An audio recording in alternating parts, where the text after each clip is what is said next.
Hi, this is Pranay Sharma from SMOG, and in this video I'll be talking about how we are going to write our CM1A examination in Word. Now, as our examination has become online, the institute has released a list of symbols and notations that we can directly write in our Word.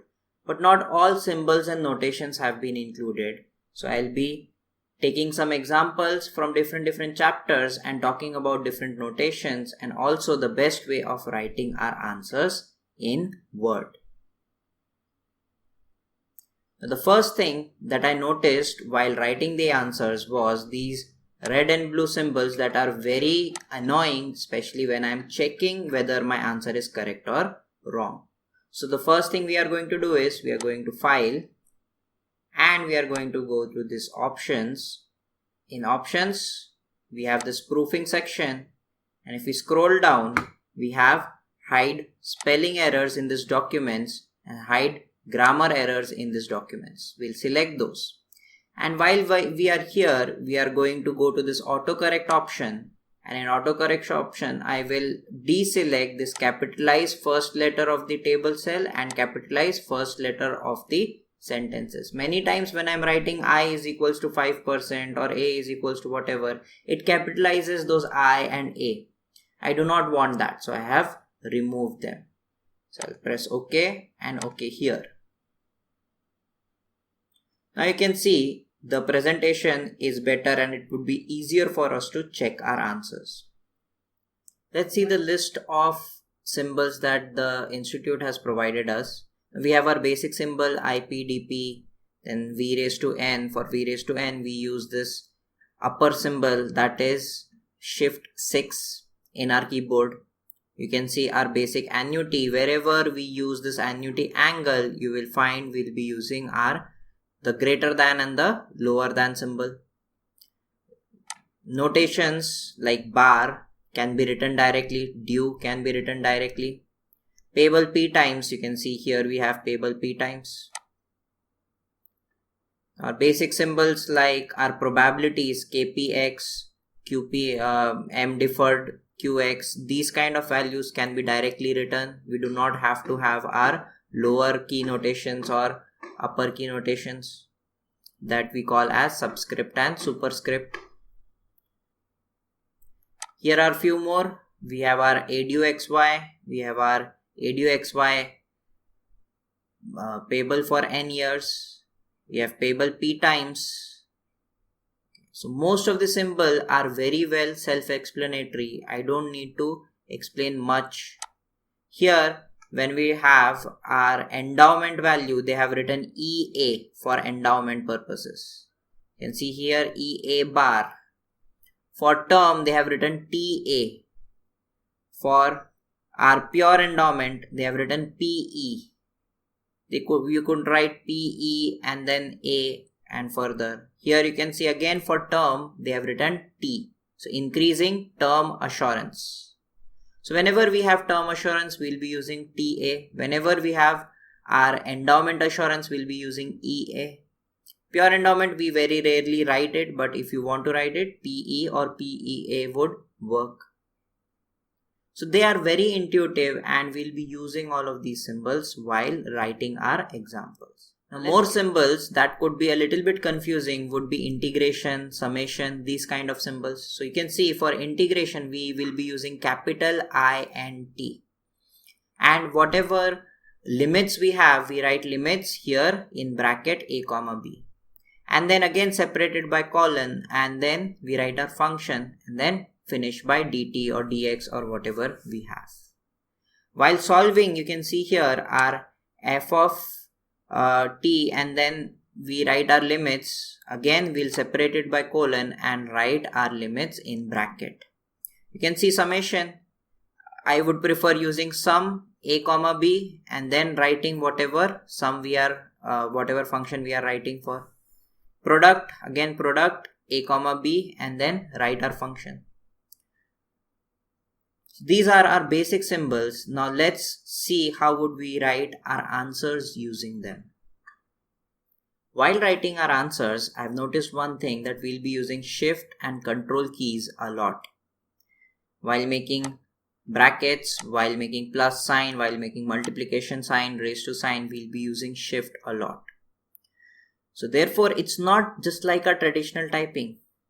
So you'll have to practice a lot. At least at the beginning, I would expect that you would first write your answers on paper and then type it up. For large answers, I would still suggest that first write it on the paper, at least write the equations on the paper, and then write it in your Word. Now, what about our calculations? You would definitely require your physical calculator. You may be provided with the calculator on your computer, but that is not going to be as intuitive as our physical calculator. So definitely keep your physical calculator with you, and you will be doing most of your calculation in your physical calculator. Now Excel is also allowed. You can definitely do calculations on Excel, and there will be some question in which I would always prefer using Excel whenever we have tables. So many times Excel will be very much welcomed while solving, especially when we have tables into account, but most of the times you will have your traditional calculations using your calculator and your table book. So definitely keep your table book and your calculator handy. Now let's see a few examples here.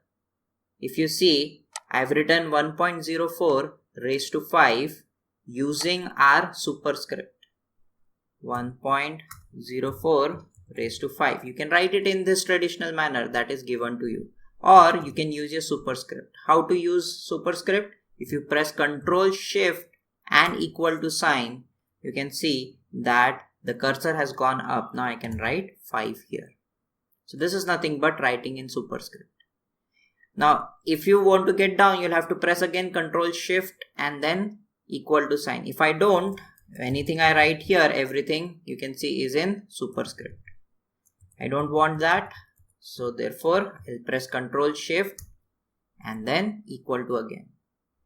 So this equal to, I would be saying 118.5 into bracket 1 plus I. And for raised to, one more thing you can do is up here you can see you have your superscript symbol. If you press that again, you can write 5 and then press that again to go back down. So this is another way you can use your superscript, but definitely if you know the shortcuts, it makes it a little bit easier. So these are two ways you can write power in your answers, and both would be acceptable. You can see here the most complicated equations would be our e raised to and then integration. So our force of interest as a function of time, for that when we are writing a discounting factor, we have e raised to and then integration. And when we come up to annuity, our symbols are pretty much clear, but it is not very intuitive on the first try to write these particular symbols. You'll have to have some practice. So we have our annuity due payable 4 times. We have our increasing annuity. So you just have to have a little bit of practice. Up till this point, maybe you will be able to solve all your questions directly on Word. That would not be very difficult because they will be small questions. But from project appraisal, the questions become a little bit larger. So when we come up to these questions, I would definitely suggest that you write your equations first on the paper and then translate it into Word so that we don't make any mistake. Now I have taken a question of index link bond, and the reason I took this question was because we make tables, and whenever we have tables, it becomes so much easier to solve the question in Excel. I'll show you that this question of index link bond, I solved it in Excel, saved it. So here like our normal question that we solve in our paper, we have here, we have nominal cash flow, we have actual cash flow, we have real cash flow, and I have also made discounted real cash flow just so that I can find my final sum. That would be my answer. So it becomes very easy, especially we do not have to do these calculations in our paper. but we have to specifically write our indexes. So you'll have to make sure that you write your indexes correctly. Otherwise, there would not be any problem here. It would be much easier because we do not have to use our calculators to find these values. Then I just copied this, copy, and I pasted here. Let's say I'll show you. Here I'll just paste it. Okay, pasted it here, and all I did was then create our boundaries, this borders, all borders. That's it. So whenever you paste your answers, remember they will not be pasting any formulas. These are directly values. Whatever values you had there, they will directly paste those values here. There will be no formulas pasted. So it's like you have written each and every value. So it's good enough. Anyways, solving in Excel is allowed in our paper. So there is no problem in doing this. There is another way you can create an Excel sheet inside your Word. I would not suggest that, but I'll just show you. If you go to Insert and if you go to Tables, you have directly here Excel spreadsheet. Now the reason you would want to do this, if you ever did, was because here all your formulas will be preserved, and whatever you write, let's say we have our 1, 2, 3, 4, all your Excel formulas will work similarly. Let's say I will say this is 1.5 times my 1, and I can drag it to get my values. Can write this is whatever time, this is 1.5 times time. You can find your discounting factor, whatever you want to do, you can do it in here. All your Excel formulas will work here. Okay. And when you leave it, it will create such a sheet. And if you do not want this extra space, all you have to do is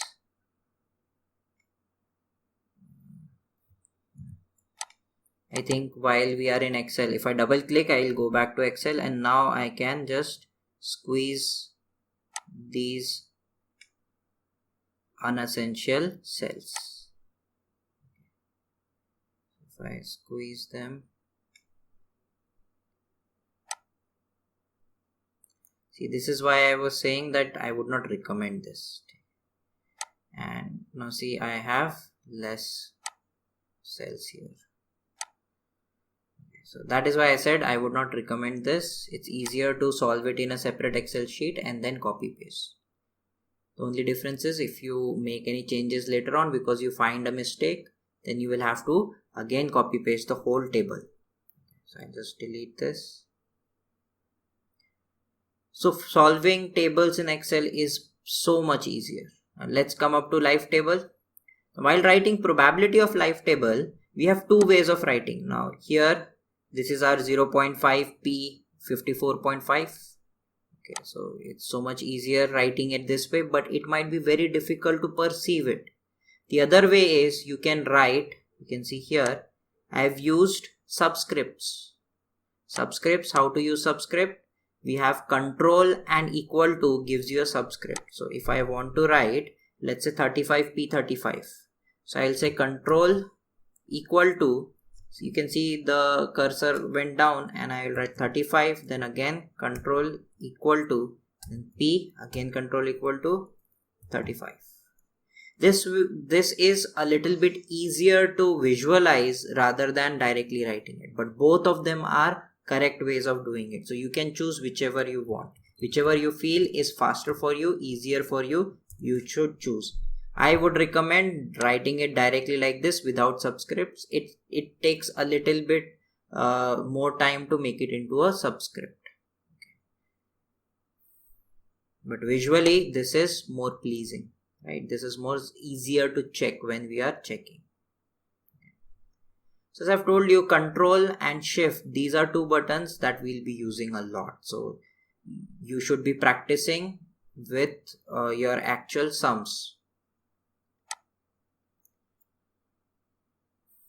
Then if we go on to see our life annuities and life assurances, I have written here expected present value of premium.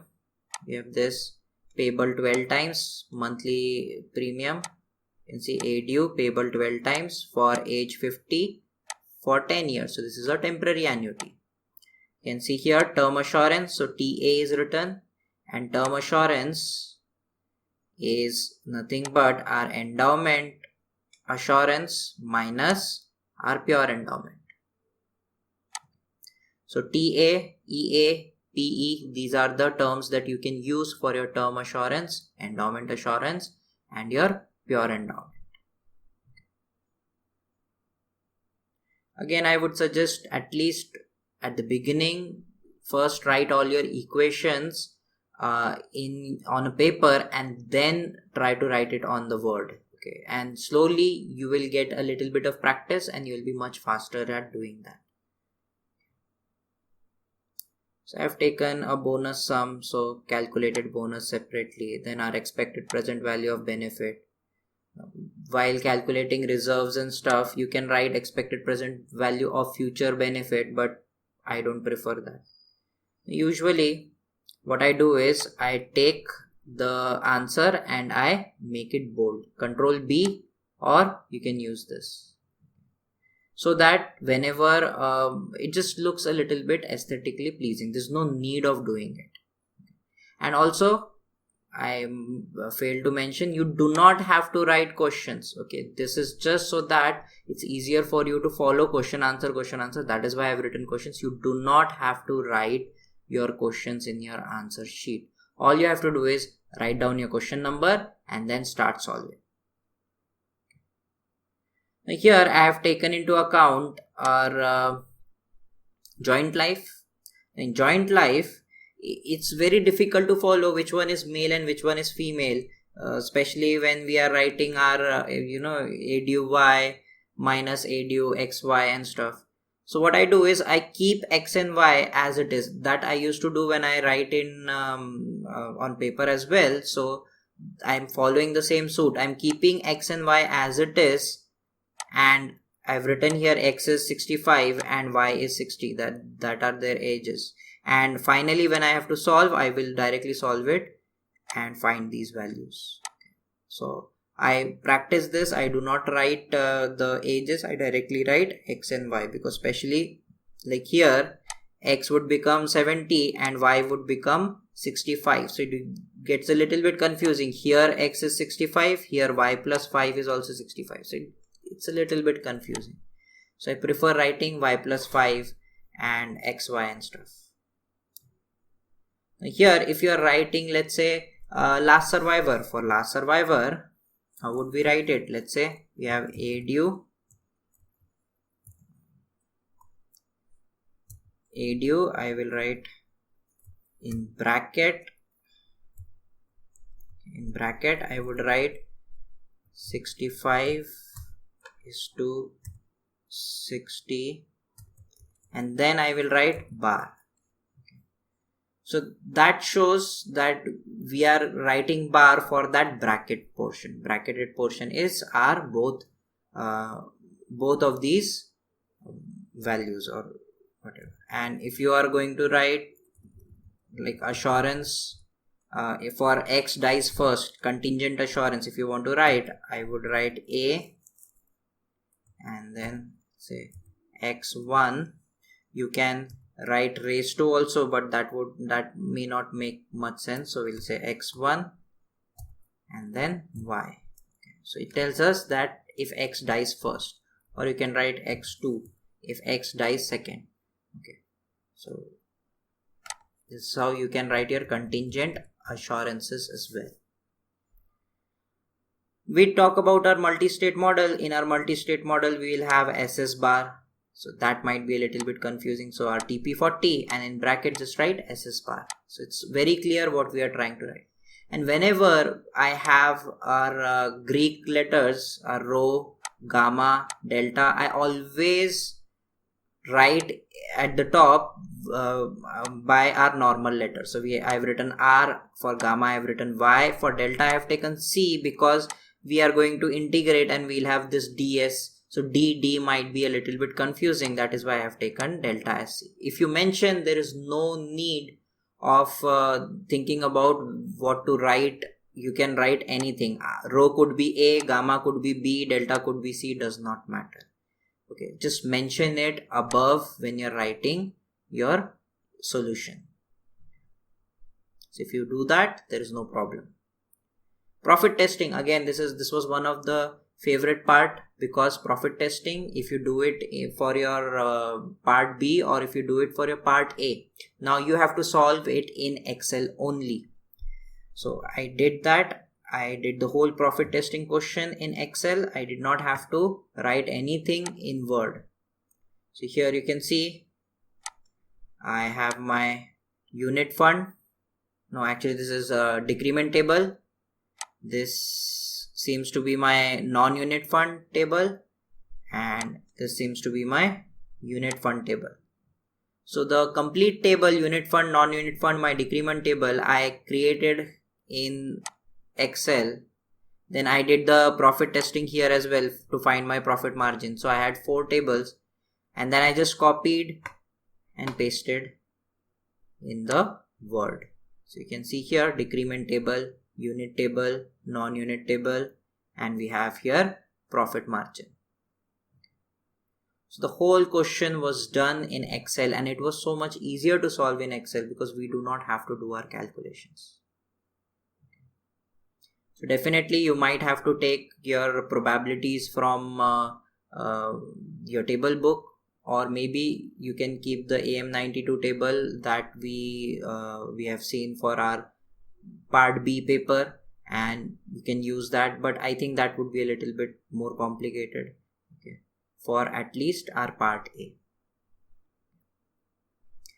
So this is how you would solve our part A paper. Okay, this is how I would solve it. Now it's up to you. You can choose a little bit differently, okay, and make sure that your Word file looks correct.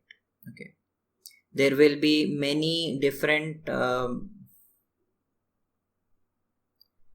there will be more instructions on how would you name your file, and you should just wait for your examination, because there will be a detailed description by institute how would you name your file. Every time they change it a little bit, that is why I don't want to go into that. And usually they ask you to write something in the header, usually our ARN number. So for that, all you have to do is at any page, just at the top, if you double click, this is our header portion. So they ask you to write your ARN number in header. So most likely they will do that here as well. And they will ask you to name your file something. Okay. So whenever if you are talking about MCQ questions, you don't have to worry about solving anything. You just have to write your option. So for MCQ question, it would just be option A, option B, option C. We have about 25 marks MCQ questions. At least that is what they have declared right now. So this is a brief idea about how we would solve our answers. If you have any other questions, any other doubts, you can contact us directly at our given number or at our email ID as well.